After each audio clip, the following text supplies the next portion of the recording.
প্ৰক্ৰিয়াৰ মাজেৰে আমি এই পদখিনি পূৰণ কৰিম এলিমেণ্টাৰী এডুকেশ্যন প্ৰাথমিক শিক্ষা বিভাগৰ শিক্ষকসকলৰ নিযুক্তিৰ প্ৰক্ৰিয়াও খুব সোনকালে আৰম্ভ হ'ব অৱশ্যে সেকেন্ডাৰী এডুকেশ্যনত আমাৰ অকণমান সময় লাগিব কাৰণ প্ৰথমবাৰৰ বাবে অসমত আমি গ্ৰেজুৱেট টিচাৰ মেথছ বুলি এটা নতুন পদ সৃষ্টি কৰিব খুজিছো আমাৰ স্কুলবিলাকত হাই স্কুলবিলাকত ইমান দিনে গ্ৰেজুৱেট টিচাৰ সায়েন্স আছিল মেথছৰ বাবে সুকিয়া শিক্ষক নাছিল যোৱা কালি শিক্ষা বিভাগৰ লগত মই বহুত দেৰি বহিছিলো আৰু আমি এটা সিদ্ধান্ত লৈছো যে আমাৰ হাই স্কুল বিলাকত গ্ৰেজুৱেট টিচাৰ মেথছ বুলি এটা সুকিয়া পদ হ'ব লাগে যাতে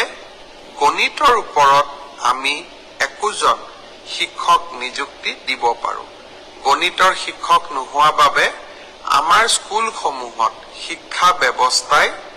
ব্যৱস্থাত বহুত জটি পৰে শিক্ষা বিভাগে কেইবা হাজাৰো বিশেষকৈ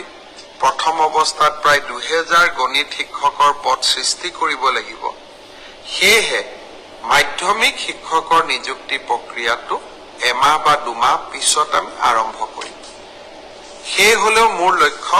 যে এই গোটেই পোষ্টখিনি